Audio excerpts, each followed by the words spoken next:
Everyone has an opinion about Canadian federal politics. Oh,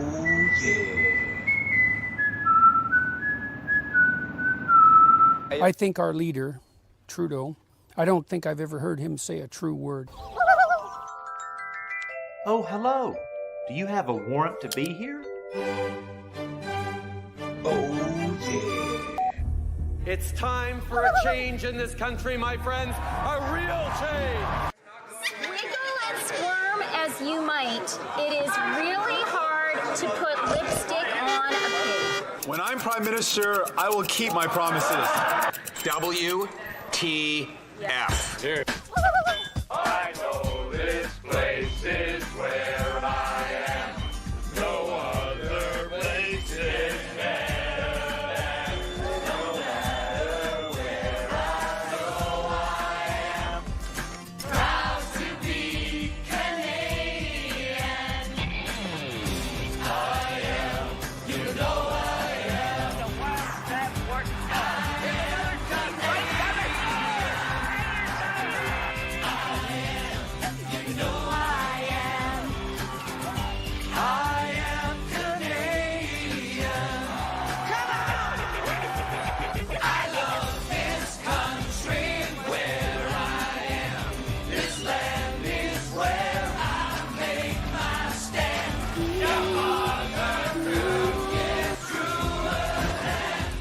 The one we call Canadian. Gentlemen, beam me aboard.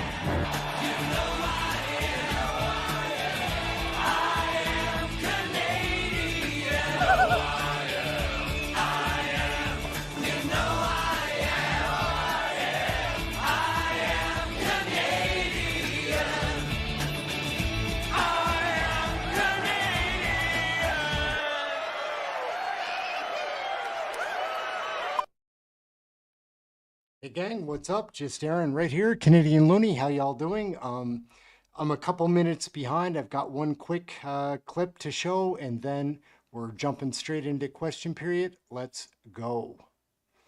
Let's check this out. Wiggle and squirm as you might, it is really hard to put lipstick on a pig. Oh, yeah.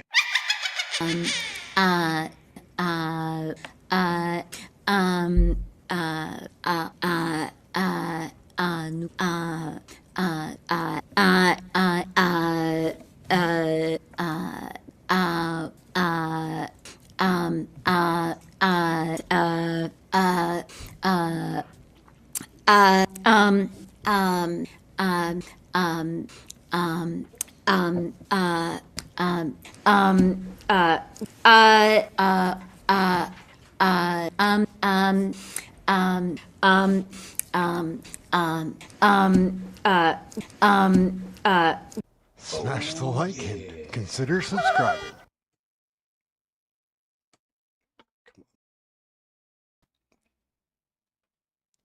So that's just a clip I threw together last night. That is actually not ever the same hum or ah or anything repeated. That actually happened in one press conference.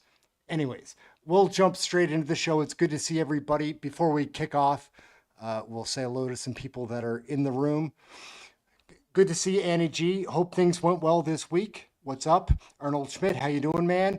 Cryptomeria, always a pleasure. Thanks for coming on yesterday. Jason, the conservative guy, good to see you. Captain Kirk, beam me up. Mary Atwell, good afternoon, good morning. Milan Fan, how are you? What's going on? Political Junkie, what is going on? Good to see you. Red Rose, good afternoon, good morning. Roban Roche, Green, how's it going? The Canadian, how's everybody doing? Let's get into question period because it has kicked off. We'll get us caught up here.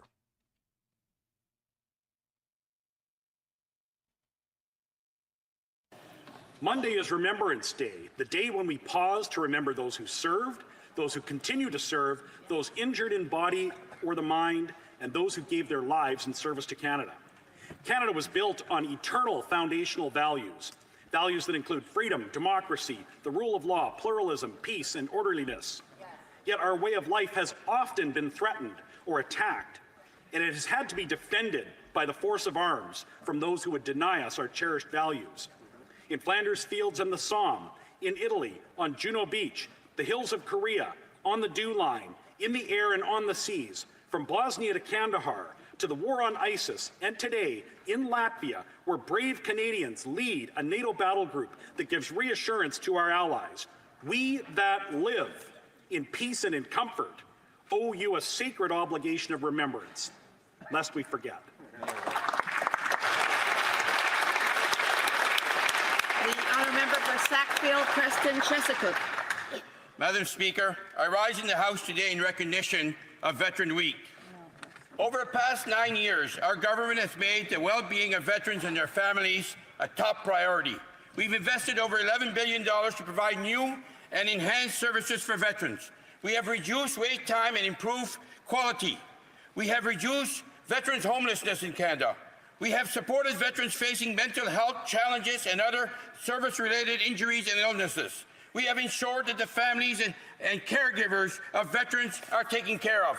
We have recognized the unique needs of the women and 2 SLGBTQI+ veterans.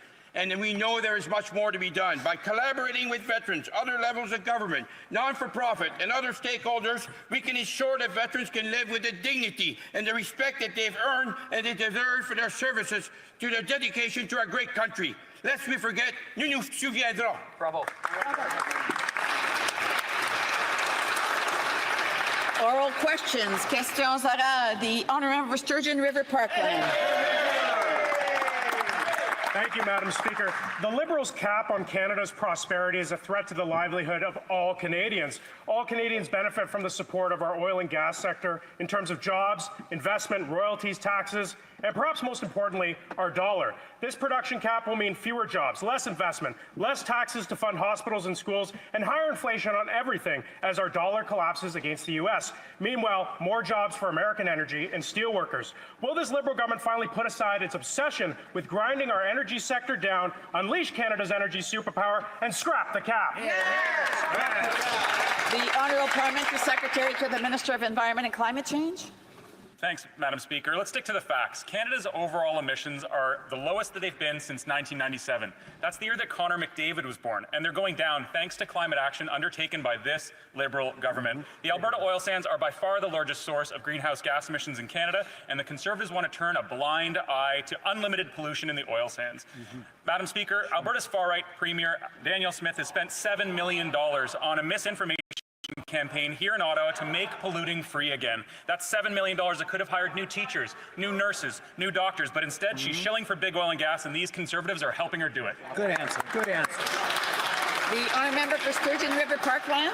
Well, Madam Speaker, speaking of misinformation from this Liberals, the Environment Commissioner confirmed that this Liberal government is not on track to meet its own emissions reduction targets. Canadians are paying the cost of this Liberal government's carbon tax, and it's all pain and no gain. Under the Conservative, Canada's economy grew, and emissions actually went down. But under these Liberals, Canada's GDP per capita is collapsing under the weight of tax hikes. The Liberals' real plan to hit their emissions targets is to collapse our economy and move more jobs south of the border. When will they have the courage to finally admit it and let Canadians decide in a carbon tax election? The Honourable Parliamentary Secretary. Madam Speaker, that is not true. Under the Harper government, pollution went up and up and up.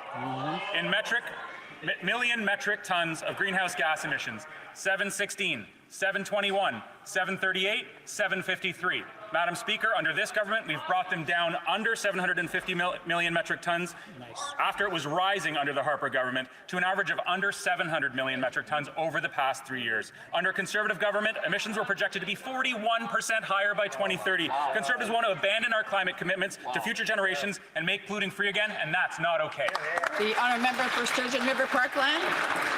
Well, Madam Speaker, I'll tell you what's not okay. The Salvation Army released yet another devastating report on rising food costs. The Liberals' tax and spend policies are driving up costs for farmers who grow the food, truckers who ship the food, and sadly, for families who eat the food. With malnutrition on the rise and scurvy making a comeback, it's no wonder that Canadians are dissatisfied with the menu of higher taxes and inflationary spending offered by these Liberals. It's time to axe the tax so Canadians can afford to eat, and get themselves to work. When will this NDP Liberal government let Canadians decide in a carbon tax tax election.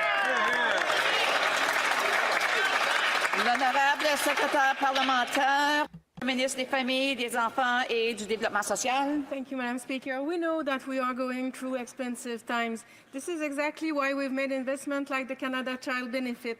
This means that we send parents over $7,000 per year to help with the cost of raising kids.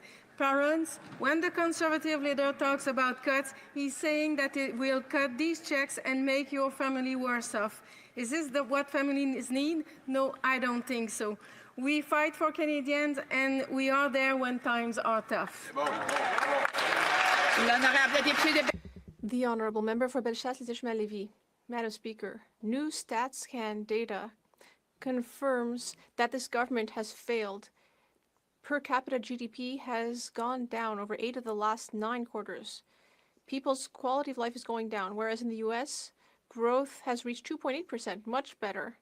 With an increase in the carbon tax and taxes on housing and capital gains, the government is once again putting downward pressure on per capita GDP, and this is affecting families. So my question is simple. Will the Prime Minister axe these tax increases which are making Canadians poorer? The Honourable Parliamentary Secretary to the Minister of Finance. Madam Speaker, I think that the Conservatives have an inferiority complex towards the U.S. The IMF, Madam Speaker, has predicted that Canada will have stronger growth than the U.S. next year.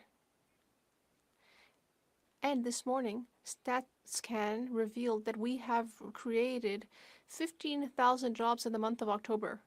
Madam Speaker, I hope my colleague understands that we will be there to ensure that the economy continues to grow.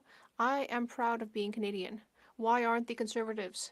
The Honourable Member for Bellechasse-les-Échemins-Lévis. Madam Speaker, The Economist has revealed that Canada is actually poorer than Alabama, the 4th poorest state in the U.S. But under this Liberal government, $450 billion investment dollars have left Canada and gone to the U.S., which has a faster growing economy than ours. So, will the Prime Minister slash taxes to support Canadian families? It's very simple. It's not hard to do, Madam Speaker. The Honourable Parliamentary Secretary. Madam Speaker, I don't think my colleague has seen the numbers that came out yesterday from Statistics Canada. Yesterday, StatsCan revealed that our growth is going to be even stronger than initially thought, and that's because of increased investment in Canada. Global investors are interested in investing in Canada because we offer stability, Madam Speaker, and that's what counts. The Honourable Member for Saint-Jean. Well, Madam Speaker, we should not expect to see Donald Trump water down his threats of mass deportation. In fact, yesterday in an interview, he said he would take action regardless of the cost of the American economy. So there's a high risk of a wave of migration towards our borders. And yet, yesterday, just as Trump was repeating his threats, here at committee, the Minister of Public Safety said that Quebecers' concerns are misplaced. And he said he wouldn't do anything unless there is a crisis. But is it really misplaced to want to avoid another Roxham Road crisis? The Honourable Parliamentary Secretary to the Minister of Agriculture and Agri-Food. Thank you, Madam Speaker. I'd like to thank my colleague for her question. As the Minister of Public Safety said yesterday, whether it be the RCMP or the CBSA, they have operational plans for all contingencies, and we can reassure this House that our borders will be protected. The Honourable Member. Well, while the federal government is still sleeping at the switch, people are organizing at the border, but not the government. Criminal human smuggler networks. They are already the ones pulling the strings at the borders, taking advantage of lack of RCMP resources. They were exploiting asylum seekers during the Roxham Road crisis, and today they are still exploiting people who are trying to migrate from Canada to the US. When Trump won the election, they got out the champagne because they are getting ready for a wave of migration. When will the federal government follow suit and start getting ready? The Honourable Parliamentary Secretary. Thank you, Madam Speaker. Now, of course, this government is always prepared to ensure that our borders are protected. The RCMP has operational plans in place to face any possible wave of migrants that might be arriving at the border. We will not be commenting on the operational plans of the RCMP or the CPSA because that could compromise safety. The Honourable Member for Rosemont-la-Petite-Patrie. Madam Speaker, the Salvation Army's annual report told us that 1 out of 4 parents are actually skipping meals so they can feed their children. That's 25%. It's like we're living in Les Mis or in a Dickens novel. As a society, it's unacceptable that parents are skipping meals so they can feed their kids. And yet, what are the Liberals doing? They're meeting up with rich grocery chain CEOs and are begging them, well, please be nicer. Please lower prices. It's a joke. When will the Liberals finally take action and allow families to put food on the table? The Honourable Parliamentary Secretary to the Minister of Families, Children and Social Development. Madam Speaker, we are there for Canadian families with programs like $10 a day childcare, with the Canada Child Benefit, with dental care.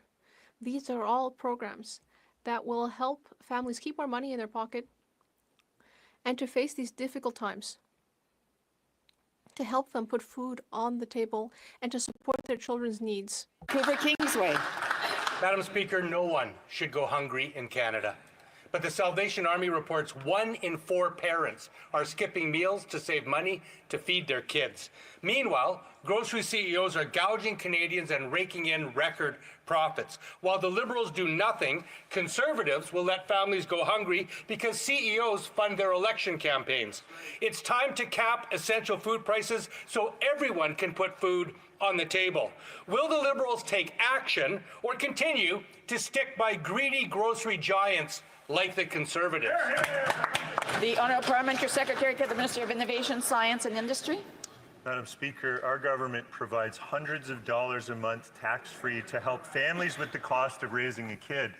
We've also helped implement a national child care program saving families on average $800 a month, and are investing in feeding 400,000 more kids healthy meals at school. And I note that that member in particular worked on a national school food program for many years, advocating for that. Isn't he happy that our government is stepping up to invest over $1 billion over 5 years to feed 400,000 more kids across Canada? The Honourable Member for Lakeland. After 9 years, the NDP Liberals are not worth the cost to Canada. The worst decline in living standards in 4 decades, the worst drop in income per person in the G7, the worst economic growth in the OECD. What's their wacko plan now? Slap a job-killing oil and gas cap on Canada, make everything even more expensive, and drive out jobs, businesses, money, tech, and talent. Over 450 billion Canadian dollars have fled Canada, fled them to the U.S. When will the Liberals stop fueling the U.S. and help Canadians instead?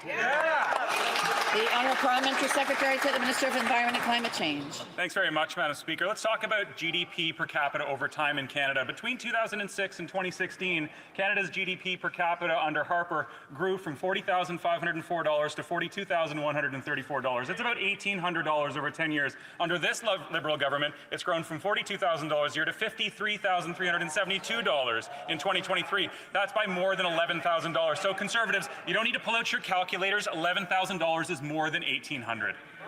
The Honourable Member for Lakeland. Keep telling Canadians they've never had it so good. The truth is these NDP Liberals hurt Canadians every time, but help the U.S.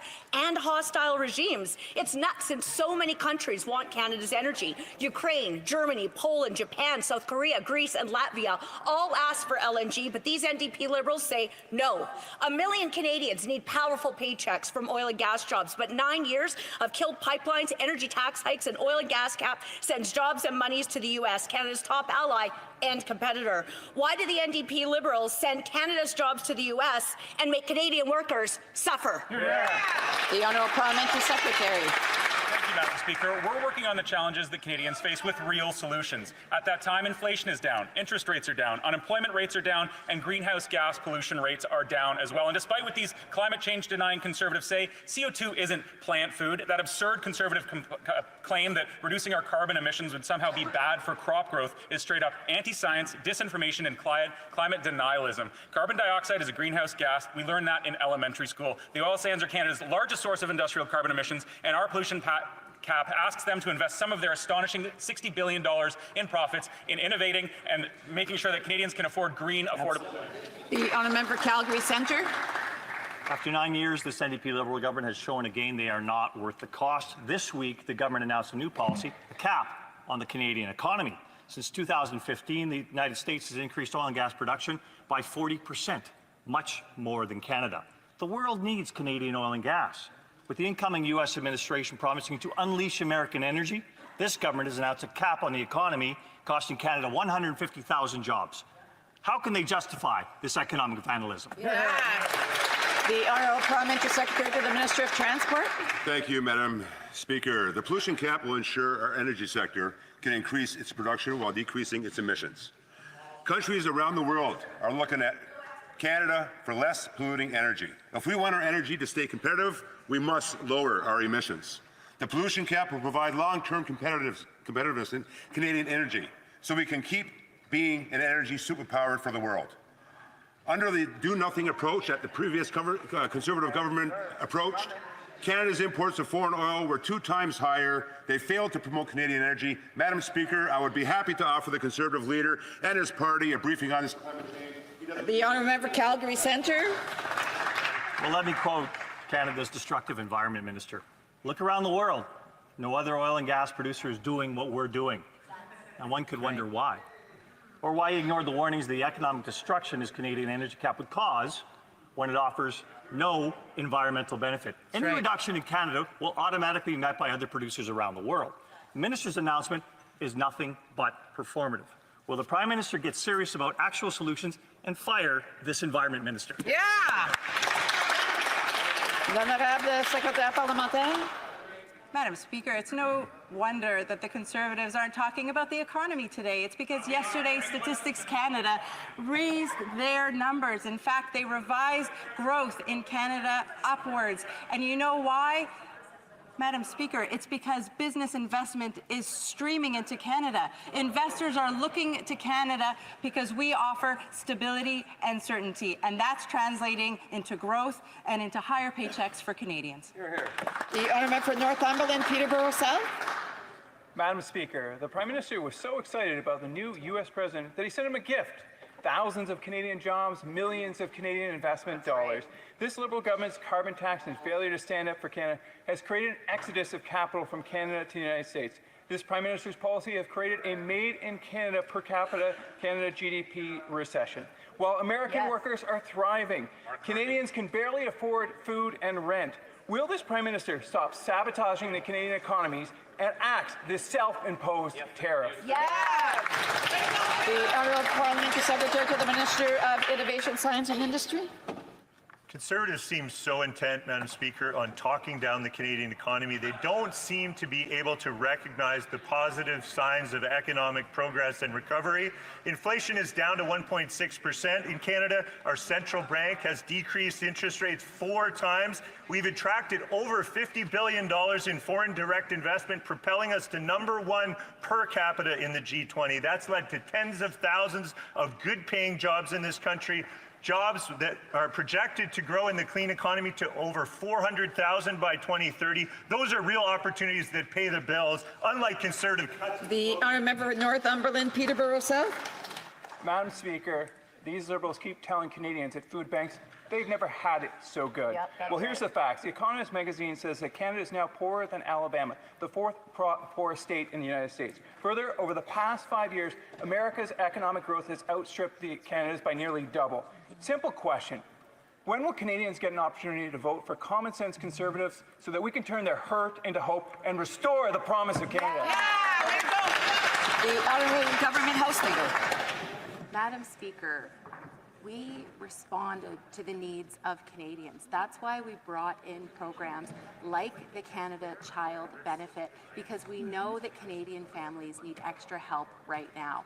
But what did the Conservatives do, Madam Speaker? They said, don't send those checks to Canadians. They said, cut those programs, Madam Speaker. When they talk about their crocodile tears for Canadians, they're not actually doing anything to help. Madam Speaker, we know Canadians are struggling, and that's why we've responded with programs that actually help them. Thank you, Madam Speaker. L'honorable député de Manicouagan. The honourable member for Manicouagan. Madam Speaker, Donald Trump's threats of mass deportation are dangerous. The federal government needs to wake up to the threat at the border. We've been saying that, but today we've also heard from Fan Hampson, the president of the World Refugee and Migration Council, who said in Le Devoir that the government needs to get ready to face a potential humanitarian crisis. A humanitarian crisis, Madam Speaker.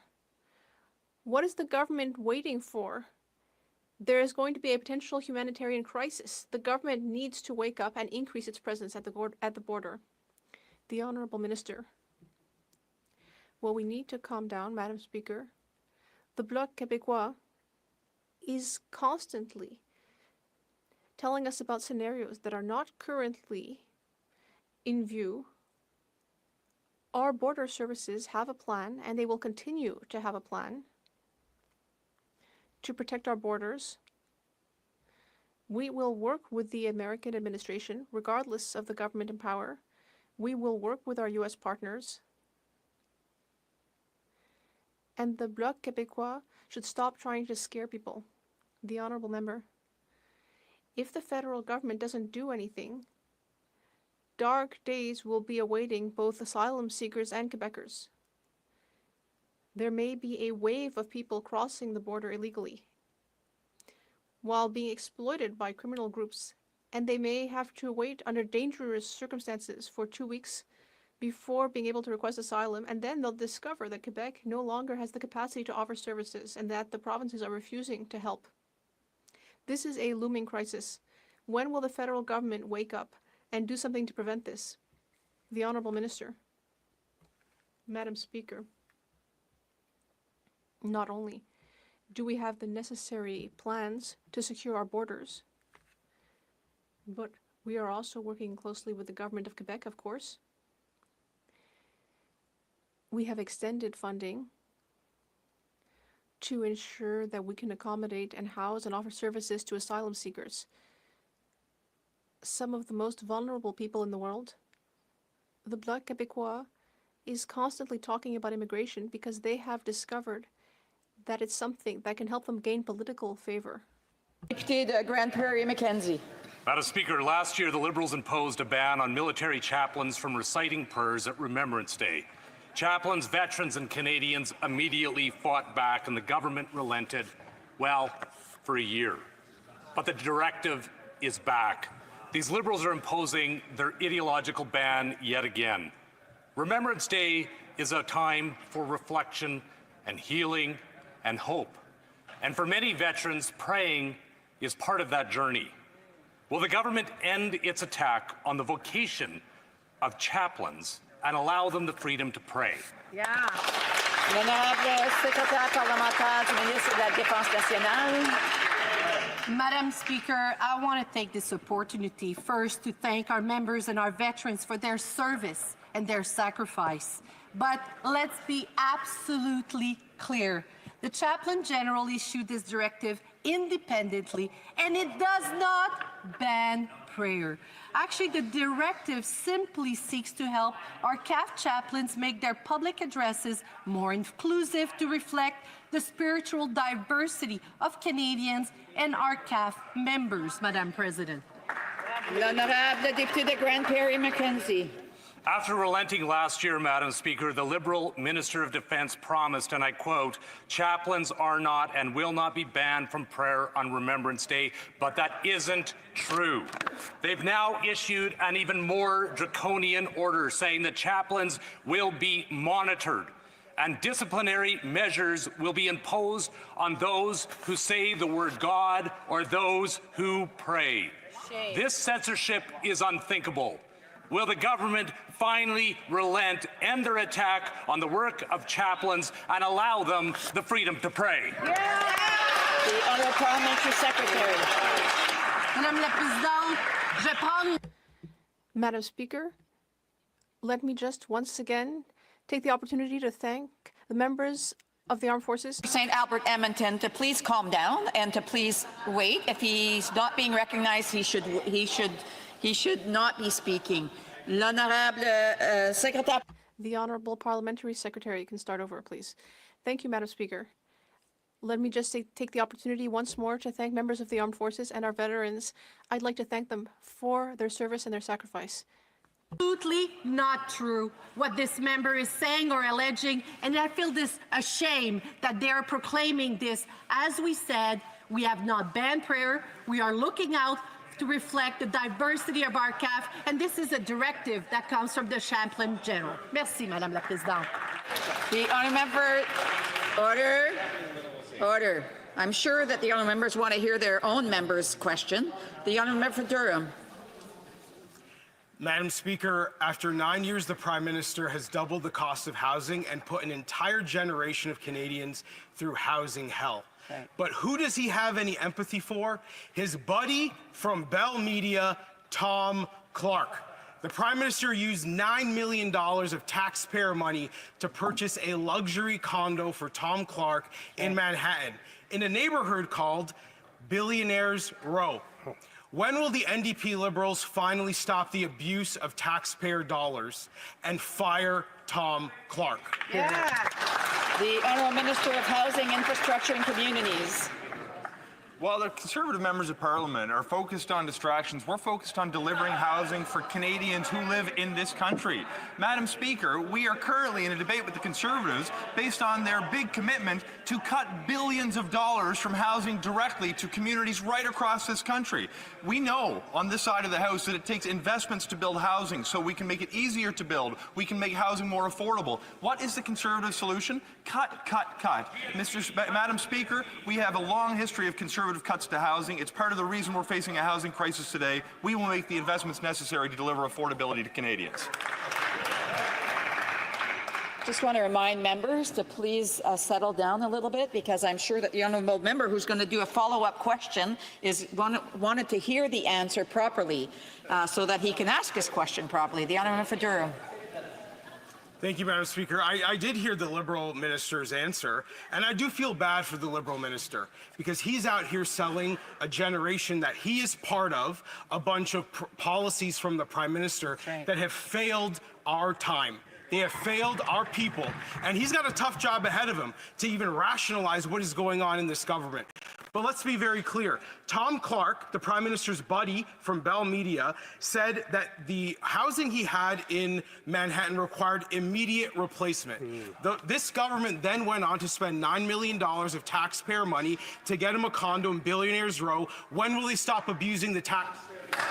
The Honourable Minister. The Honourable Secretary of Foreign Affairs. I hope I get equal time to answer that ridiculous question. In light of what has gone on this last week, Canadians are worried about our economy, we're worried about our relationship, and there's no time like the present to have a strong presence in the United States of America. Our representatives will be working extremely hard to protect Canadians' interests, Canadians' jobs, every day. It's the cost of doing business, and we will do it well. We will represent Canadians' interests in New York City, the largest city in the United States of America. We will be there to ensure that Canada's interests are protected. Thank you, Madam Speaker. The honourable member for Nunavut. Recently, the UN Special Rapporteur visited Canada and said this government is not upholding the basic human right to clean drinking water for Indigenous peoples. He urged profound changes, and now Liberals and Conservatives are teaming up. Together, they won't give Indigenous peoples their autonomy and their proper funding. They are rejecting amendments to C-61 that came directly from First Nations. When will this government stop working with Conservatives against First Nations? The honourable member for Parliamentary Secretary to the Minister of Indigenous Services. Thank you, Madam Speaker. And I first want to congratulate the member. It's an honour and a privilege to hear Inuktitut spoken in this House. EhrenEmm for those efforts. I want want to assure the member that we are absolutely committed to seeing Bill 661 passed in this House and reflecting the wishes of our partners. We are working collaboratively with all parties in this House. I would hope that the NDP would join us in that. We are working to ensure that we enshrine a human right to drinking water in this country, which we were successfully able to do with government amendments. This is quite a surprise to receive this question today because, again, Madam Speaker, it's going to take all parties in this House to make sure that this passes. Thank you. The honourable member for Edmonton Strathcona. Madam Speaker, last night Danielle Smith and the UCP fired their pension management team. Another step to pull Alberta out of the Canada Pension Plan. This attack on the CPP won't just hurt Albertans, it will hurt all Canadians. And we are running out of time. We know that the Conservatives will cut Canadians' pensions. I sent the Finance Minister my private member bill that would stop Danielle Smith from pulling out of the CPP. And I am more than happy to have the Liberals use my homework. Will the Minister adopt my bill to protect Canadian pensions today? Hear, hear. L'honorable ministre. Madam Speaker, we join with the honourable member in worrying about these harebrained schemes to put Albertans' pensions at risk. The Canada Pension Plan is a sterling pension plan that Canadians rightly have come to rely on and which the world over is recognized as a model of good management and stability. In fact, Canadians can be reassured that the Canada Pension Plan will be there for them for 75 years, as confirmed by the Chief Actuary. These harebrained schemes coming out of Alberta put Albertans at risk. The honourable member for Kitchener. Sorry, guys, take a moment just to interrupt the Speaker of the House. Isn't she a firecracker? She takes no guff, man, and they seem to listen. Why is the House so empty today? No idea. Did you know that they're off all next week? They have a week-long break? Yeah, it's not a long weekend. It's a long week. They've got the whole week off, guys. Pretty ridiculous. Thank you to a lot of familiar faces in the room today. It's great to see everybody. If you want to see your comments or most of your comments on here, consider a subscription or, pardon me, a membership. Anyways, back to the show. Let's get back to it. Kitchener South Hespler. Madam Speaker, Canadian women and the 2S LGBTQI+ community have played an important role in our country's military efforts. However, many have overcome barriers and discrimination. This includes the LGBTQ purge and sexual misconduct within the Canadian Armed Forces. During this Veterans Week, could the Minister of Women and Gender Equality and Youth share with the House our government's dedication and support to uplift the Canadian Armed Forces?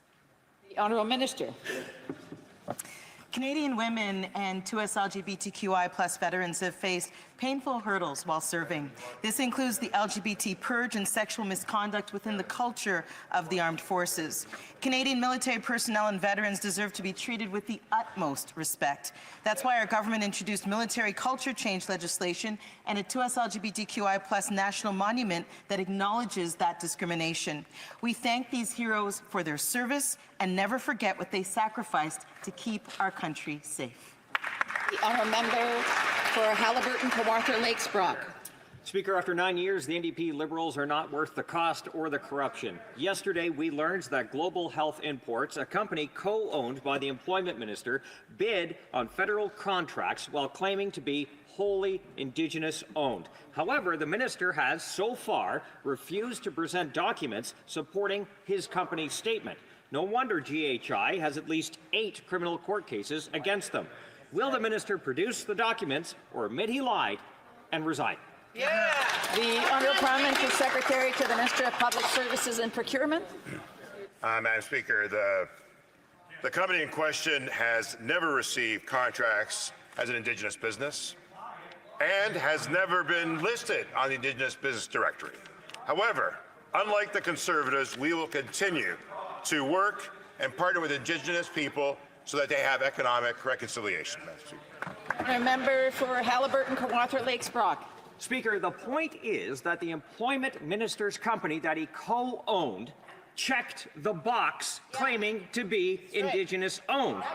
And if true, that's fraud. That's the point of this whole thing. It's amazing. And not only that, they circumvent the regular procurement process. The Liberals have no shame, Speaker. They would rather push down Indigenous-owned businesses in order to secure contracts and enrich themselves. So, if the Minister will not produce the documents or answer any questions, will the Prime Minister do the right thing? Fire him. Yeah. The Honourable Parliamentary Secretary. Madam Speaker, let me reiterate. The company in question never received a contract as an Indigenous business. The company was never on the Indigenous Business Directory, and we continue to work very closely with Indigenous partners to ensure their success. And we'll do so even without the Conservatives who are blocking and obstructing the very necessity of working closely with Indigenous people so that they too can succeed, and we will continue to do so. The honourable member for... Sorry to interrupt again, guys, but this morning I went out and was shooting some videos, and one of the videos that I was making, like the bookends and bridges and stuff with, is a video on Randy. And I tried to be funny in this one. I'm excited to make the video this evening or this afternoon. It's going to be a fun one. Randy's so easy to make fun of, guys. Like, and he's a criminal, but I'm trying to laugh it off these days. The Minister of Employment is embroiled in allegations of conflict and fraud.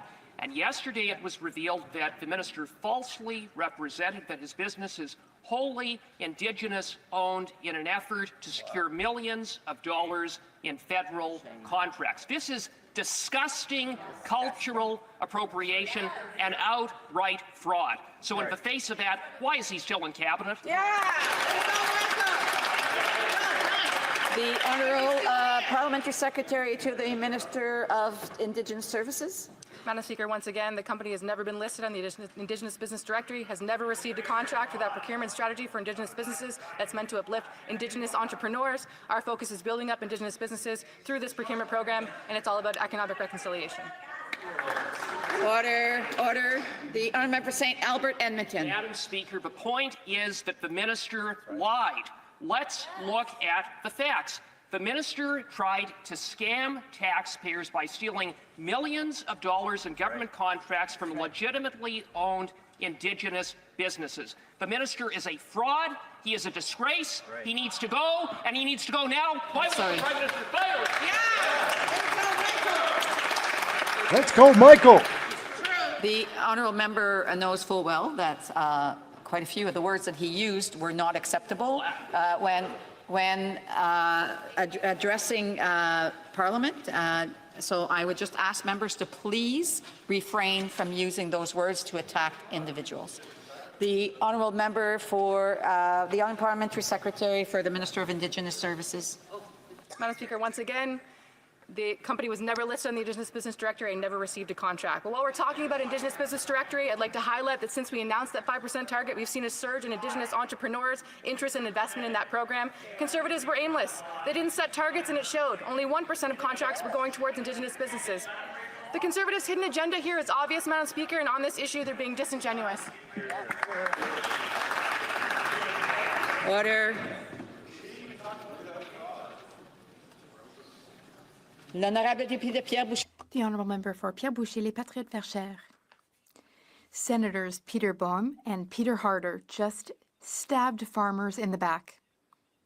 They recently amended Bill C-282 to prevent it from protecting supply management in the renegotiation of trade agreements. At a time when Donald Trump is saying he wants to renegotiate CUSMA, these two senators are guaranteeing that supply management will once again be on the table. The Prime Minister appointed these two senators. The Prime Minister is responsible for his two buddies. Will he personally ask the Senate to defeat the amendment? The Honourable Parliamentary Secretary to the Minister of Agriculture and Agri-Food. Thank you very much, Madam Speaker. On October 29th, the Bloc pulled the plug on agriculture and farmers. The Bloc Québécois leader decided that he'd rather we have an election than wait for C-282 to pass through both houses. That's the truth. Now, we are lobbying the Senate and the senators daily. I know some Bloc members are doing the same, but I encourage this member and the Bloc Québécois leader to do the same. They should call up some senators. It's an independent chamber, though, but we can always call them. And I also encourage the Conservatives to do so because I haven't heard much from them about this at all. Well, they're so independent, yet the Prime Minister appointed the two of them, and they're his buddies. These two non-elected politicians, Peter Boehm and Peter Harder, they are working against agriculture. They're working against the will of elected representatives from all parties in this House, as all parties supported C-282. They're not working for people. They're not working for democracy, but they are working for Donald Trump. They're guaranteeing that Trump will still be able to demand concessions in supply management when we renegotiate CUSMA.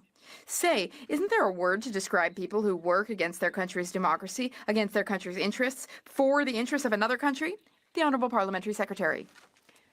Madam Speaker, the Liberal Party and the federal government have always supported supply management. In fact, our party created supply management over 50 years ago. We will continue to support supply management. Madam Speaker, the leader of the Conservative Party has been totally silent about this. We know that they were divided on the last vote in the House, but we stand in support of C-282 and we are waiting for the other House to pass it. Madame la Présidente. Madam Speaker, after 9 years, this NDP Liberal government is just not worth the cost. The Environment Minister invested $254 million in a company that he owns. The government continues to hide the documents. The Green Fund is against the interests of this House. When will we get the documents? Madam Speaker, what the member has just said is completely false. In fact, the government has already tabled all of the documents that the House requested. We did so in a way that respects the Canadian Charter of Rights and Freedoms. Thank you for watching, Elle. Welcome to the group, L and J. It's great. Thank you. The Conservative Party is blocking its own blocking of this House's work. On this side of the House, we respect democracy, we respect the rights of Canadians, and we respect the authority of the police. It's funny to hear the Conservatives speak because the only things they say are, in fact, untrue. Madam Speaker, what's funny is that the worse the scandal, the quieter the House leader speaks. Yes. After 9 years, we have another scam in the ArriveCan scandal. Dig. We have 3 new cases of fraudulent billing that has been sent to the RCMP. Madam Speaker, this is now a total of 7 cases that have been sent to the RCMP of fraudulent billing. Canadian taxpayers have been scammed a total of $5 million in this ArriveCan scandal, fraudulent billing. So why is this government always intent on giving money to fraudsters and scamsters while Canadians are lined up at food banks? The Honourable Parliamentary Secretary. Madam Speaker, I appreciate the concerns that we all have, ensuring that we can maintain transparency and we have adequate procurement processes in place, which we do. And we have initiated a number of practices, and we've worked closely with the Auditor General and the procurement officer to ensure that all of the processes are adhered to. And I recognize the member opposite is always looking for clips on her YouTube hit, but Madam Speaker, we're working for Canadians, not for herself. Order. The Honourable Member for Haldimand, Norfolk. After 9 years, these NDP Liberals are not worth the cost or the corruption. Remember the ArriveCan scandal? An app that should have cost $80,000 that ended up costing the taxpayers $50 million? Well, it gets worse than that. Now there are 3 more cases being referred to the RCMP for fraudulent billing practices. When will this government admit that they have allowed millions of dollars to be siphoned off in fraudulent contracts to enrich their Liberal buddies? Well done. The Honourable Parliamentary Secretary. Madam Speaker, let's be clear. It is completely unacceptable that there are any fraudulent billings. It's completely unacceptable that anyone out in the public tries to abuse the system of working with government. That is why we have taken the necessary steps to protect Canadians and taxpayers by putting proper processes in place. And we'll continue to fight and always support Canadians and support taxpayers to ensure that they who need opportunity to work with government have that opportunity, but not abuse it. And we recognize the members opposite would agree, as long as they also don't abuse the system. Thank you, Madam Speaker. The Honourable Member for Lac Saint Louis. Madam Speaker, this is National Veterans Week.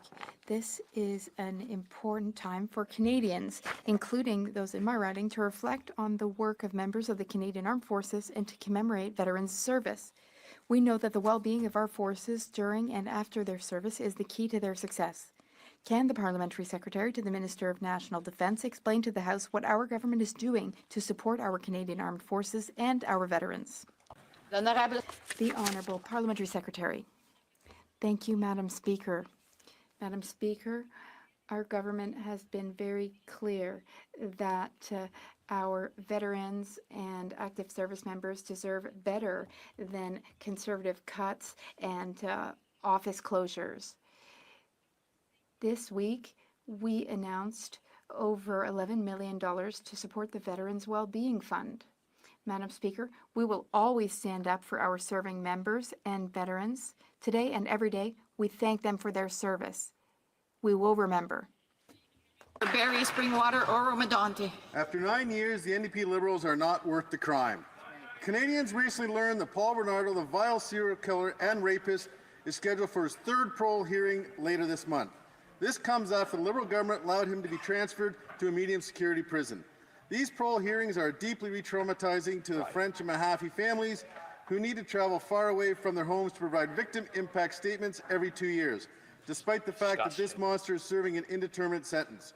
Will the Prime Minister finally stand up for victims and assure Canadians that Paul Bernardo will remain behind bars where he belongs for the rest of his life? Hear, hear. The Honourable Parliamentary Secretary. Madam Speaker, the Minister yesterday said words that I think are important for all members in this House, not to repeat the words of a killer. Obviously, we agree that public safety is #1 in this country. As the Honourable Member knows, the Parole Board is independent, but obviously public safety will be taken into account as they make their decision, and we trust that they'll make the right decision. The Honourable for Lanark Frontenac Kingston. Madam Speaker, the Information Commissioner has forced the Public Safety Minister to release previously redacted briefing notes from 2018 that reveal that Corrections Canada recommended against opening the Kingston prison farms because they would not enhance the likelihood of post-incarceration employment, not reduce recidivism, cost millions of dollars to operate, and make public safety results worse. Why did the government ignore this evidence-based advice? And why did they try to keep the advice secret for so long? The Honourable Parliamentary Secretary. Madam Speaker, obviously the Minister is not involved in the day-to-day operations of our correctional services, but I'm surprised to hear the member be so against prison farms. I too am a member of Eastern Ontario, my community, and I'm far, far east in Ontario, and I can rest assured that I was approached by farmers to say that this program was important. So I don't know where the member is coming from on this particular issue, but the community is supportive. The Honourable for Lanark Frontenac Kingston. Coming from the documents that were withheld from all of us for 6 years. Madam Speaker, on October the 15th, Corrections Canada closed the bidding in what it characterized as an, quote, invitation to submit an expression of interest to operate a commercial activity from a building located at Joyceville Institution and provide offender employment and vocational training, end quote. Now, I think this refers to the on-site slaughter facility, but the wording of the invitation is so vague that neither the building nor the nature of the employment is specified. Presumably, this was done to subvert the tender process so that only the preferred candidate can submit a bid and therefore get the contract. Will the Minister advise the House as to the outcome of the bidding process and as to whether a contract has been awarded? Honourable Parliamentary Secretary. Yeah, Madam Speaker, obviously ministers are not involved in procurement processes, but what I can do is work with the Honourable Member, and the Minister can come back to him with a more precise answer. As he well knows, ministers and politicians don't get involved in RFP processes. The Honourable Member for Dartmouth Cold Harbour. Speaker, the Halifax Regional Municipality is on the front lines when it comes to responding to the housing crisis. That's why last year we announced an $80 million federal housing investment in EhrenEmm to unlock nearly 9,000 homes over the next decade. Last week, the Conservative leader announced his plan to shut down home building in EhrenEmm and across the country by making dangerous cuts to federal housing investments. Madam Speaker, people in my riding of Dartmouth-Cole Harbour can't afford these reckless Conservative housing cuts. To the Minister of Housing, how can we stop these Conservative cuts and solve the housing crisis for Canadians? Honourable Minister of Housing, Infrastructure and Communities. I want to start by thanking my honourable colleague, not just for his question, but for his advocacy on behalf of his community that helped secure tens of millions of dollars for the community that he calls home. Now, we're both from Nova Scotia. We've seen small towns and the city receive significant funding to help make it easier to build homes more quickly at prices that people can actually afford. We know that it takes investment to get homes built in this country, which is why we put billions of dollars on the table to help cities build homes more quickly. The Conservative response to this important program is to cut. They're trying to deny communities access to these funds, and cities are going to have to raise property taxes to make it up. We're going to make the investments necessary. The honourable member of Hamilton Centre. Madam Speaker, with the return of Donald Trump and his reckless administration, Canadian industries and workers are at serious risk of being squeezed out. Now more than ever, we need to fight to protect Canadians and our jobs. Canadians need assurances that their jobs, wages, and labour rights won't be sacrificed in any renegotiation. So will the Liberals do the right thing and reach out to labour leaders on both sides of the border to stand up to Trump and defend the interest of Canadian workers? Yeah. The Honourable Minister. Madam Speaker, we will always stand up for Canadian workers. We stood up for Canadian workers previously, and we will stand up for Canadian workers at all times. Of course, the government on many levels. In fact, even today, I know the Deputy Prime Minister is dialoguing with labour leaders across the country, as I do on a regular basis, as do all members of this government, talk to working men and women from our communities and make sure that we're creating a prosperous and secure future for them. And that brings us to the end of question periods on this Friday. Sorry, I have a point of order. The honourable member for Bruce Grey, Owen Sound. Madam Speaker, considering the government has stated that there is...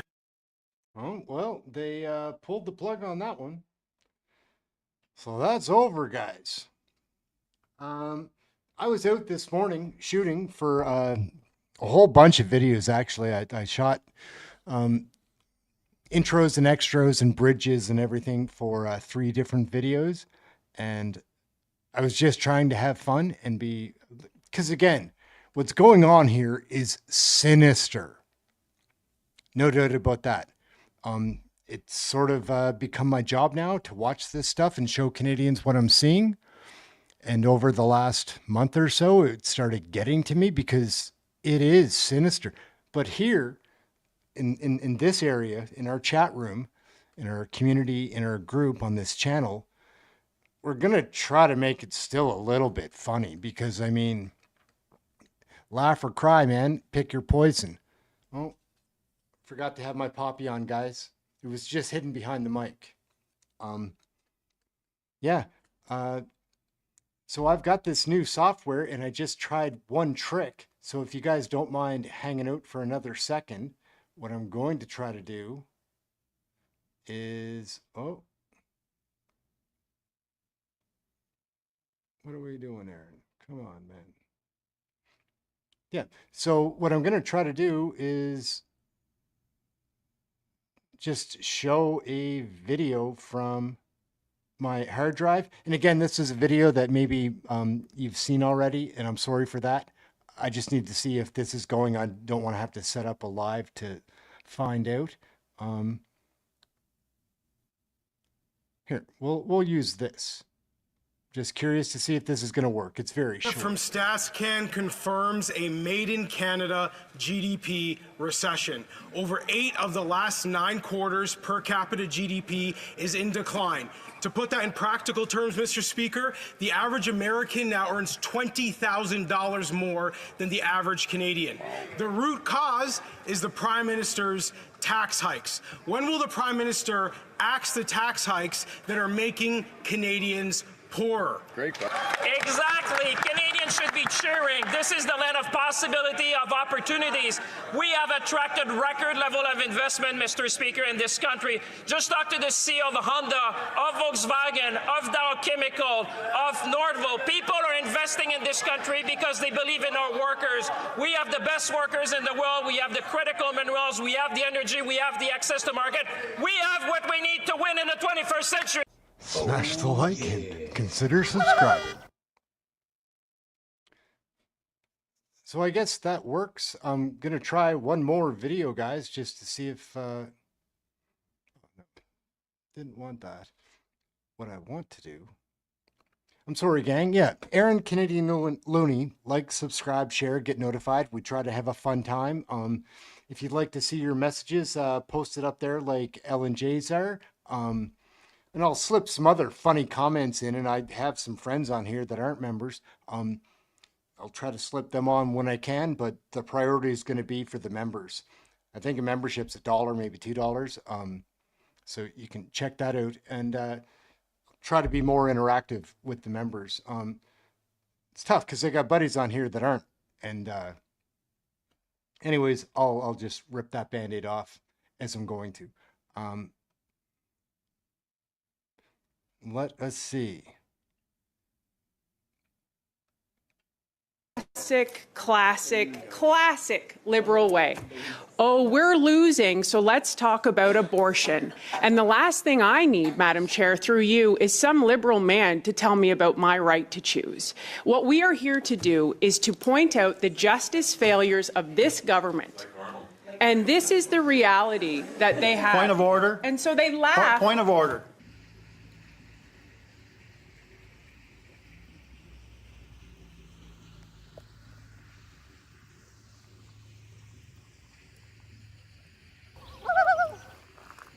Hey gang, what's up? Just here.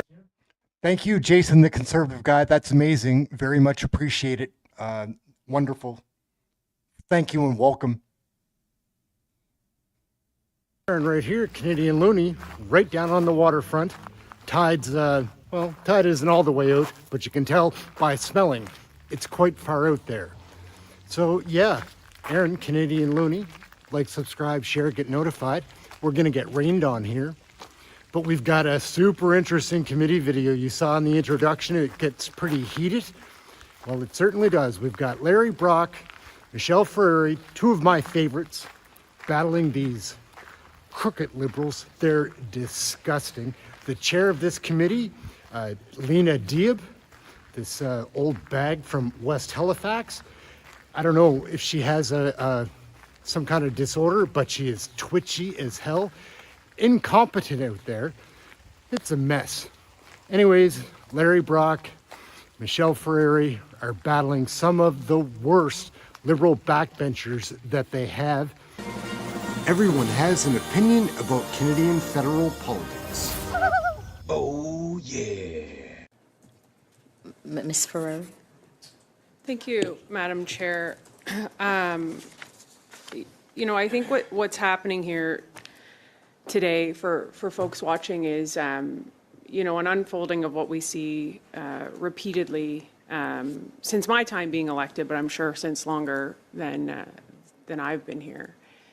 And it's a deflection from accountability. And I mean, that's ultimately the big conversation that has to happen on a bigger scale.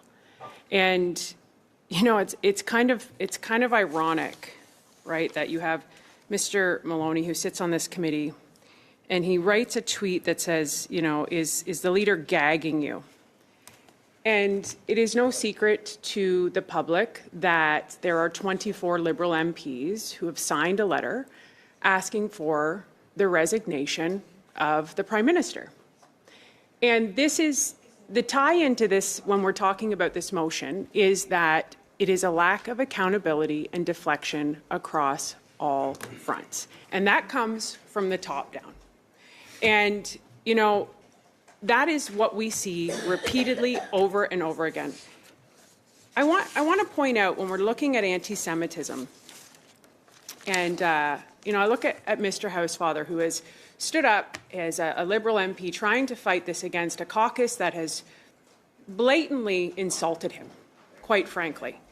And, you know, we have a colleague, Marty Morantz, who's just a fierce fighter for the Jewish community.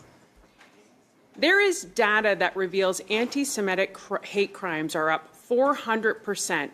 Since when, Madam Chair? Since Justin Trudeau took office. That's since when. So let's talk about that. Let's talk about the rise in anti-Semitism since Justin Trudeau took office. Let's talk about sexual assaults that are up 75% since Justin Trudeau took office. Let's talk about sexual violations against children that's up 119% since Justin Trudeau took office. Let's talk about forcible confinement or kidnapping, up 11% since Justin Trudeau took office. Let's talk about indecent harassing communications, up 86% since Justin Trudeau took office. Point of order, Madam Chair. Mr. Maloney. I haven't the slightest idea what this has got to do with the motion that we're debating right now. I don't either, quite frankly. Can you tell me the relevance? Otherwise, I'm going to have to ask you to speak on the motion that we are requesting 30 sitting days in order to study the bill before we send it back to the House. So if you can repeat that again to me, Madam Chair, for clarity for my own self, what's the bill that you think doesn't have relevance to what I'm saying? The motion, sorry, that doesn't have relevance to what I'm saying. The motion that you are speaking to, or supposed to speak to, is that the committee request an extension of 30 sitting days to the period of committee consideration for Bill C-270. If that motion does not pass, we risk not being able to study this bill here in committee. So I think everything I've just said is extremely relevant, Madam Chair, and to my member across the way. Let's study a bill that is going to help change the criminal code so that you don't have violent repeat offenders under legislation that the Liberals put in place, C-75, where it is a catch and release, where the most heinous of criminals, who I know the member opposite, Mr. On a point of order. It's just, my question is she suggesting that she's supporting the motion, in which case we could just go to a vote, because we're actually providing the opportunity to Mr. Viersen to be able to speak to this important bill. We're actually trying to save it by giving the extra 30 days because he has been so busy. That's what he says. But if we're going to talk about transparency, what is he actually trying to avoid by not appearing here today? And I think that is the question. So if Ms. Ferrari is suggesting that she's going to support us in allowing us to do this important study, this bill, which we agree, then maybe we can just go to a vote. That's debate. Oh, well. Ms. Ferrari. Madam Chair, I think what they're missing is they're stuck on a person coming to testify at this committee, which the clerk must invite. Okay, that is standard procedure. What we are saying in the Committee of Justice, that under this Prime Minister, under these Liberals and NDP coalition, crime has never been so rampant. So yes, we would like to study bills that are going to help Canadians feel more safe. Point of order, Madam Chair. This is verging on ridiculous. I'm going to clarify here.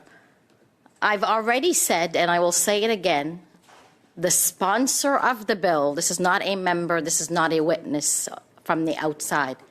This is the sponsor of the bill we're talking about, who has already been invited by the clerk. So just so that there's no misunderstanding here or any mixing of words, the clerk will re-invite the sponsor of the bill. Re-invite? Has he already been invited? Yes. Thank you for clarifying. And we have been seized with this bill since May 8. Okay. So thank you for that. And so I think what I would like to circle back to here is that this isn't this is the games that you see repeatedly by the Liberals. And so I want to read this because this is really what it comes down to. They actually don't care about public safety. And I'll read the tweet by Mr. Maloney into the record. Justice Committee is ready to study Arnold Viersen's private members bill. We'd like him to appear to speak to this bill before the deadline. Arnold, will you appear, or is Pierre gagging you because you keep fighting against women's right to choose? And this is the classic Liberal way. Oh, we're losing, so let's talk about abortion. And the last thing I need, Madam Chair, through you, is some Liberal man to tell me about my right to choose. What we are here to do is to point out the justice failures of this government. And this is the reality that they have. Point of order. And so they laugh. Point of order. And you listen to what Michelle is saying. You tell me she's not correct. She's correct. They're bringing up abortion because they're losing. Simple as that. It's a dirty liberal woke tactic that the more you watch of this, the more you see it, the more desperate they become, the more they use it. Let's jump into the video. It is wild, guys. Michelle Ferrari is a stud. So is Larry Brock, obviously. Michelle Ferrari is one to watch, no doubt. She's going to be a cabinet minister. Let's take a look at the video. Okay, before you go to the point of order, the clerk is... Mr. Viersen was invited on September 26 to appear at the meeting of Monday, October 7th. Good. So... I don't know how many points of orders I have here, but Mr. Brock? Thank you, Madam Chair. The display of several members on the opposite side of this committee room is disgusting. Laughing and mocking the commentary from a colleague on a very important issue is absolutely disgraceful. So I want to raise that firstly as a point of order. Secondly, they should be showing a modicum of respect. And instead of catcalling from the other side of the room, allow my colleague to finish her intervention. They too will have the floor at some point in time, and we will extend the same respect. That's how this committee should be working. I guess I don't know if I'm supposed to respond to that, but I don't really see any more mocking from one side or the other. I think I've seen enough on my left side as well. But in any case, I'm going to go back to Ms. Ferrari. I raised the point of order because they were talking over my colleague. That's why I raised the point of order.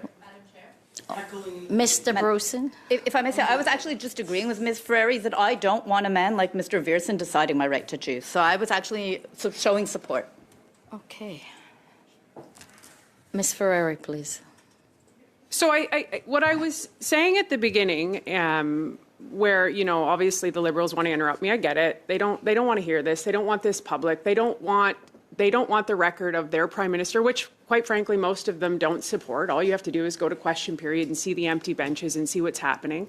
You know, that is the reality. And so the tweet of gagging is so hypocritical when you have literally a guy, listen, this is the former parliamentary secretary to the Prime Minister who was on record just days ago saying this man is a full-blown narcissist and a dictator. Like, that is what you're dealing with. And then this Liberal member has the audacity to say you're being gagged by our leader.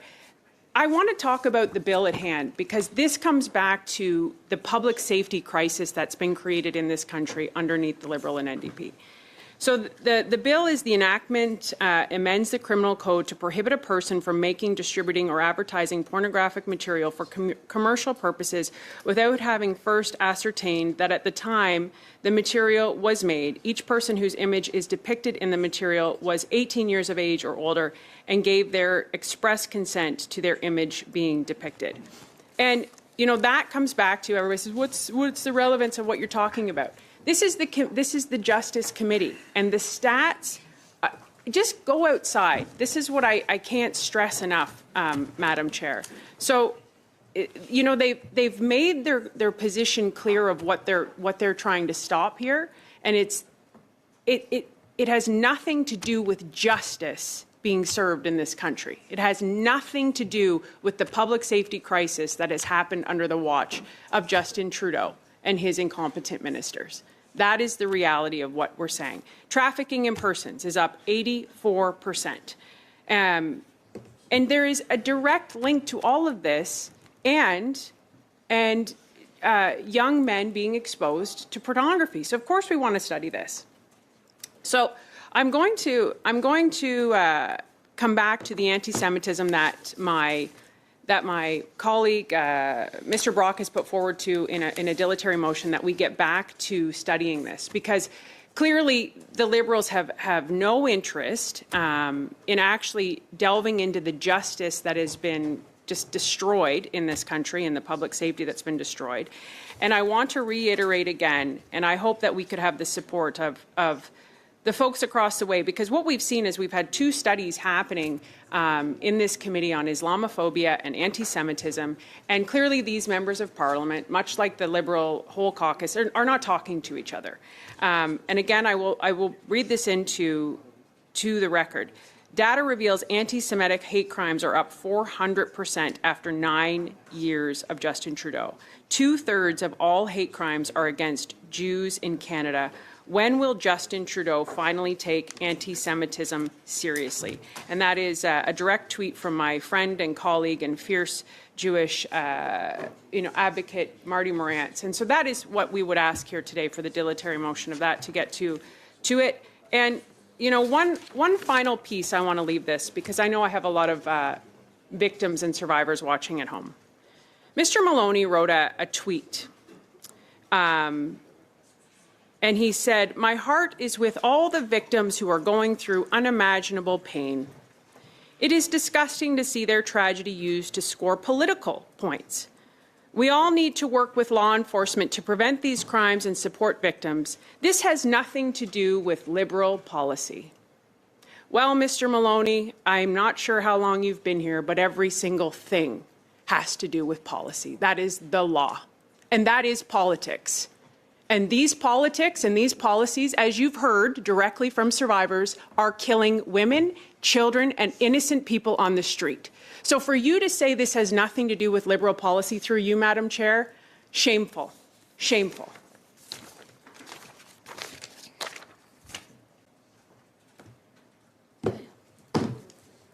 Thank you, Ms. Ferrari. I've got a list here. All right, gang, we're going to wrap it up right there. Ehren, Canadian Looney, what do you think about these committee videos? Are you a fan of Michelle Ferrari? You might be. Like, how could you not be? Any Canadian patriot with common sense would believe in a chick like Michelle Ferrari. She's super fantastic. And that mess of a chair, whatever her issues are, it's probably just the Kool-Aid. Maybe she's aged out. We've got, what's her name?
Sorry, gang, I've been going on.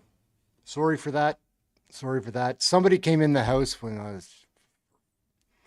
Annie G, what is up? Arnold Schmidt, what's going on? Cecilia Crocker, how you doing? Cryptomeria, what's up? DM, how you doing? Ellen J, Ferlin Ternovsky, Fletch, James Vahey, Jason the Conservative Guy, welcome aboard. Thank you very much. Kenzie, thank you for your ongoing support. LJ, what's going on, my Nova Scotian brother? Lois Hurst, Laureen Johnson, Mark Works, Mike Tremblay, thanks for getting through to me, Mike. Appreciate it. My 2 cents. Psalm number 1, Raz, thanks for the messages this week. Red Rose, Rose Fiddler, Rayman, Sasquatch Brent, TA, Vamp Fashions. How's everybody doing? Hope everybody had a good day. Fletch came in late here. See that? Ferlin Ternovsky, how's it going? That's it, guys. We're going to wrap up. I got to go. I got to get something to eat. And I want to cut up these videos. We've got some good things coming. Like, share, subscribe, get notified. Ehren, Canadian Looney, having fun with Canadian federal politics. That used to be the way it was, and we're going to bring that back because what's happening in our world is pretty sinister. I'm going to try to throw some humor in with the bad medicine. A spoonful of sugar helps the medicine go down, something like that. We're trying to bring the natural beauty of the community that I live in, a little bit of humor, and then these raw, hardcore, long form, in context political videos. They're not just clips. I know my videos are long. That's how they're going to be because it needs to be seen in context. That's what I believe. Everything else is a bit of a dupe or a trick. Play this one more time before we go. Wiggle and squirm as you might. It is really hard to put lipstick on a pig. Oh yeah.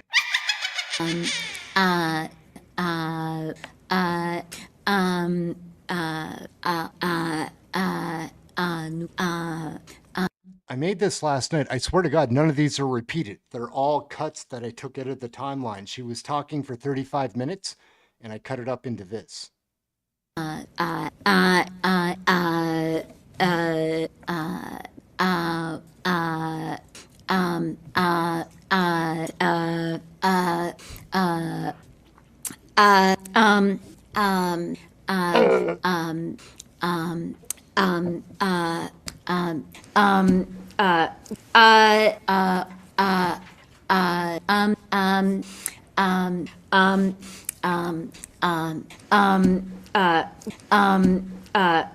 Smash the like and consider subscribing. I swear to God, gang, there was none of those were repeated. They were all original pieces from one press conference she did, one announcement. It's hysterical. I watched that. I cracked myself up. Anyhow, thank you all for watching. Ehren, Canadian Looney. Going to be keeping it light moving forward. I know what's going on. People are going to think, oh, he doesn't know what's going on. I see that, and we're getting past it because to watch this shit, guys, there has to be some humor. There has to be some nature because we live in this wonderful country that's beautiful, full of funny people. We've just got a rancid government that's corrupt. That happens to be the challenge right now. Big win this week for democracy as far as it goes. Donald Trump winning. If you don't like Donald Trump, don't know if you'll enjoy this channel very much. We're looking for change. This left wing is taking us in a communist direction. We're damn near there. And if they had won that election in the States, it would have been inevitable. Maybe we stand a chance at getting back to the way things are. We need an election here in Canada. So much. And there's only one way to vote for real change. If you're not voting Conservative, it's probably a waste of a vote because none of those other parties are going to get in. You're not going to vote for the Bloc. The NDP are as bad as the Liberals. Any of the independents, the safest bet for real change is going to be a Conservative vote in this. And I'm not a Conservative. That's just my opinion going into this election. They need a chance to see if they're going to back up all the things that they say they're going to cut. And we do need cuts. The Liberals keep saying cut, like making fun of the Conservatives. It is time for cuts. can't just keep spending all of our tax money on bureaucracy and liberal insiders and that kind of bullshit. So it's just money laundering, these taxes. They take our tax money, it's clean, now they can spend it wherever they want, and they spend it on their friends. Doesn't make any sense to spend it on their friends and themselves. Anyhow, gang, I'm out. Thank you all for watching. I'm gonna wrap this up. We've got this. We'll go out on this. Everyone has an opinion about Canadian federal politics. Oh,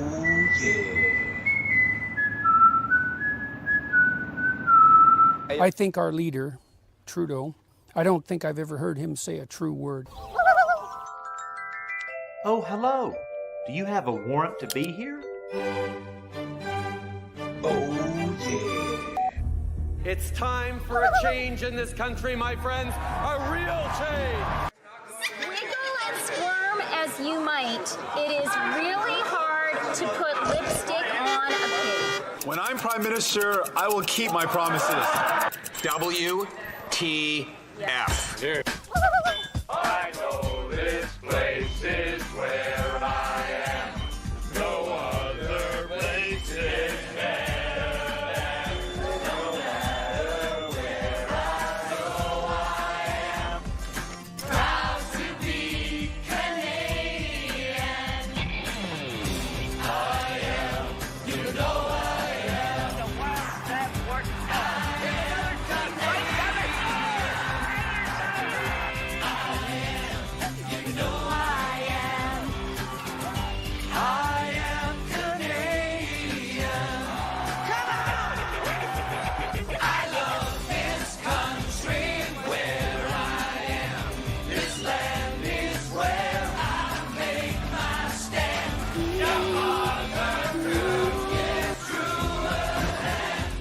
The one we call Canadian.